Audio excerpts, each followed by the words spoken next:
Ces jours de marché, a dit, tout le monde est de bonne humeur malgré l'embarras des restrictions dues au Covid. Mais des restrictions pour raisons sanitaires, il y en eut de nombreuses dans notre petite région. Ce fut le cas, par exemple, lors de la dernière grande épidémie de peste, en 1720.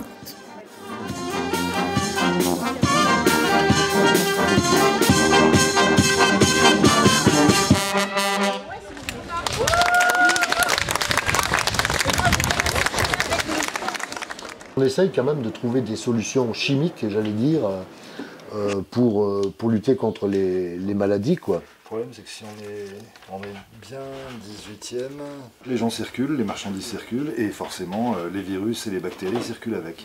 Donc plus les gens circulent, plus les épidémies se font récurrentes. C'est le 16e qui est sans doute le siècle le plus contagieux. C'est toute l'évolution historique. On passe du monde féodal qui est extrêmement morcelé, où les gens circulent peu, à un monde qui est de plus en plus centralisé avec des pays, on va pas encore parler de nations, et donc des circulations internationales, même si c'est pas forcément de grande envergure.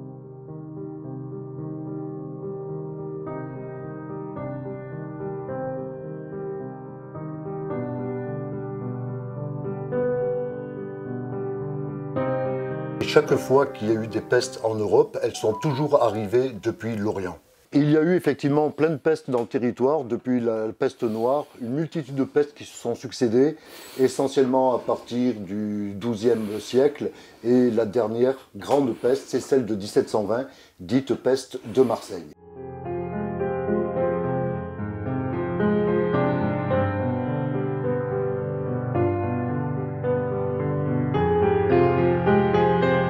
Par précaution, compte tenu des expériences précédentes, les bateaux qui arrivent dans le port sont soumis à ce qu'on appelle un isolement, une quarantaine, qui dure effectivement 40 jours dans une île, l'île de Jars notamment, au large du port. La peste a démarré parce qu'un certain nombre de notables marseillais ont voulu faire des affaires en quelque sorte et n'ont pas respecté les mesures de quarantaine qui étaient pourtant prescrites pour tous les bateaux.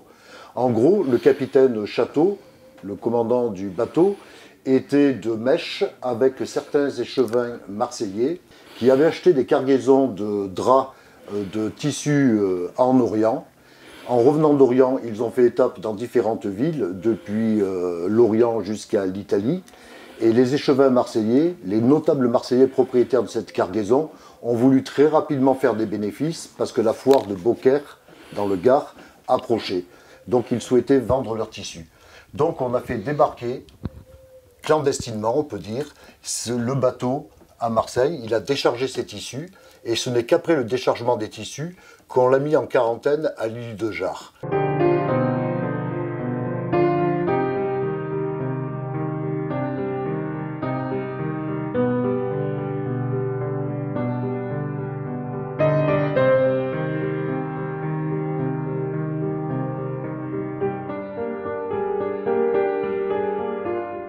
Dans le Val-de-Drôme, elle va arriver à partir de 1721.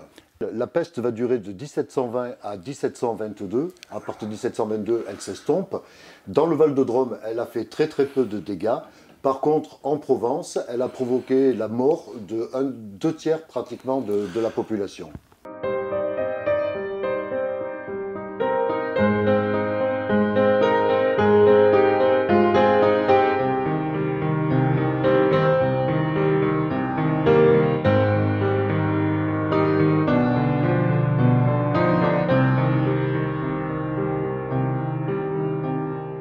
Comme les autorités municipales de Marseille ont passé sous silence le développement de cette maladie, c'est un médecin finalement qui va prendre l'initiative de son propre chef d'avertir les communes voisines de Marseille du développement de la maladie.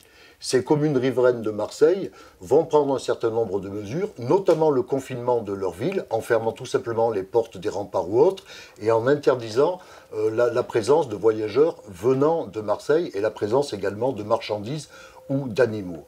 Mais petit à petit, les choses sont connues par les autorités, et le 14 septembre 1720, c'est le Conseil du roi qui va prendre des décisions fortes en obligeant un confinement, en quelque sorte, de la Provence.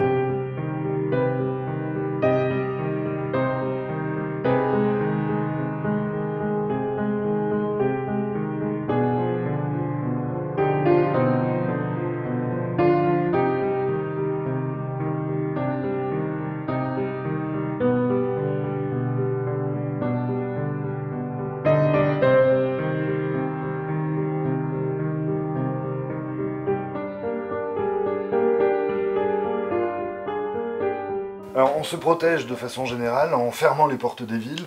Il faut savoir que la plupart des villes ont encore des remparts, évidemment au XIVe siècle, au XVe, au XVIe. Les destructions de remparts sont surtout au XIXe en fait.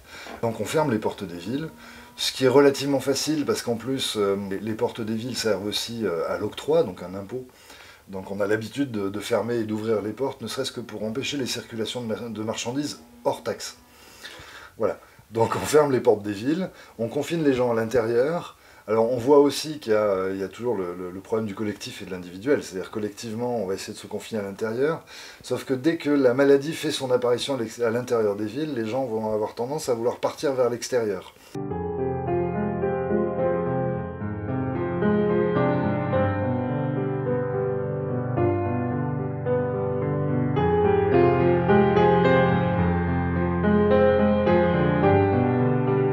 Dans un premier temps, ce sont les États pontificaux qui vont créer une barrière, mais une barrière physique. On va construire un mur de pierre sèche de 27 km à peu près pour protéger les États pontificaux.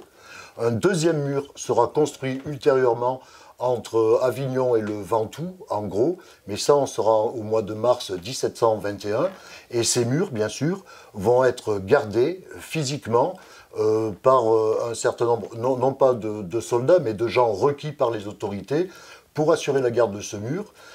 Ainsi, dans les archives communales, on va trouver la liste des gens et le nombre de personnes qui ont quitté nos villages pour être envoyés garder la ligne de santé. C'est le cas, par exemple, d'habitants d'Eure, d'habitants de Beaufort, d'habitants de la Motte-Chalancon, pour ne citer que 3 villages d'autres contrées, qui sont envoyés avec une arme garder cette ligne de santé. Les habitants de la vallée vont se relayer du côté de Vinsobre, Nyons, etc., pour assurer la garde. Et parallèlement, on va mettre en œuvre un certain nombre de restrictions. Restrictions au déplacement des personnes, restrictions au déplacement des marchandises. En gros, les gens, lorsqu'ils veulent se déplacer, vont être soumis à un certificat de santé, rédigé dans un premier temps par les notables de la ville dont ils sont originaires. Ils vont le faire viser au fur et à mesure de leurs différentes étapes, de façon à le présenter à toute réquisition. Mais beaucoup de villes ont pris des mesures pour empêcher les gens venant de Provence de pénétrer à l'intérieur de leurs murs, suspectés qu'ils étaient d'être porteurs de la maladie. Ces mesures vont concerner également le courrier, par exemple. On va prendre des mesures pour purifier le courrier.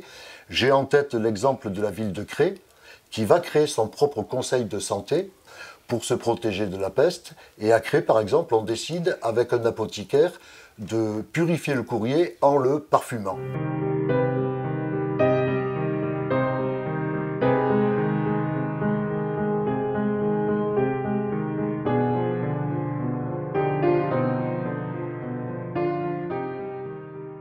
À l'époque, on pense que tout est propagé par l'air. On parle d'air vicié ou autre. D'où mon allusion tout à l'heure au traitement du courrier, par exemple, avec du parfum. On pensait que ça purifiait quelque part l'air. Donc ça, c'est le premier problème. Par contre, on a l'expérience quand même des pestes précédentes. On a vu comment elles se propageaient. Et c'est comme ça qu'on arrive à avoir des mesures de confinement extrêmement sévères. Mais on sait par exemple qu'a dit au XIVe siècle, on a une peste qui arrive par la vallée de la Drôme. La ville de Die est épargnée parce qu'elle va prendre des mesures extrêmement sérieuses. Elle ferme carrément ses portes, elle les fait garder par des hommes en armes. C'est comme ça qu'on luttait contre la propagation des maladies.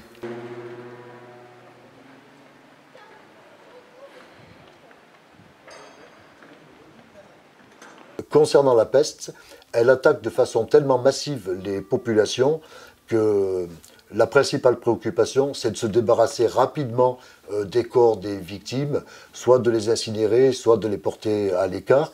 On fait intervenir, c'est le cas à Marseille par exemple, on fait intervenir des prisonniers à qui on promet des réductions de peine, mais la plupart succombent en remplissant leur mission.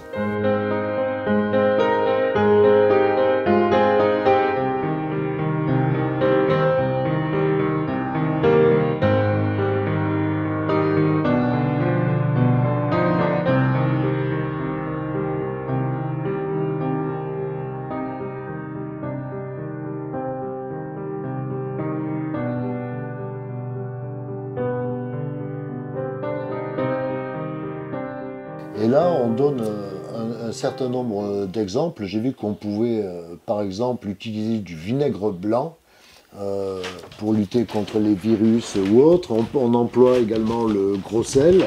Là, on a retrouvé avec Jacques un document qui est très important puisque c'est un arrêt du Parlement de Dauphiné qui a été signé le 8 août 1720 et qui préconise certaines mesures pour protéger justement le Dauphiné du développement de la peste de Marseille. Donc les mesures qui sont prises, c'est celle d'instituer des conseils de santé dans chaque bourg ou ville ou village, mais également de grandes restrictions quant à la circulation des personnes, des biens et des animaux. C'est quelque chose de fondamental et c'est à partir de ce document du 8 août 1720 que l'ensemble des communes de notre vallée de la Drôme vont composer des conseils de santé qui eux-mêmes vont prendre des règlements pour gérer le fonctionnement quotidien du bourg dont ils ont la charge. Là, nous avons affaire au règlement de santé de la ville de Cré qui détaille en une multitude d'articles un certain nombre de dispositions très pratiques pour empêcher la contamination de la ville et restreindre la circulation des gens venant de Provence de façon à éviter la propagation de la maladie.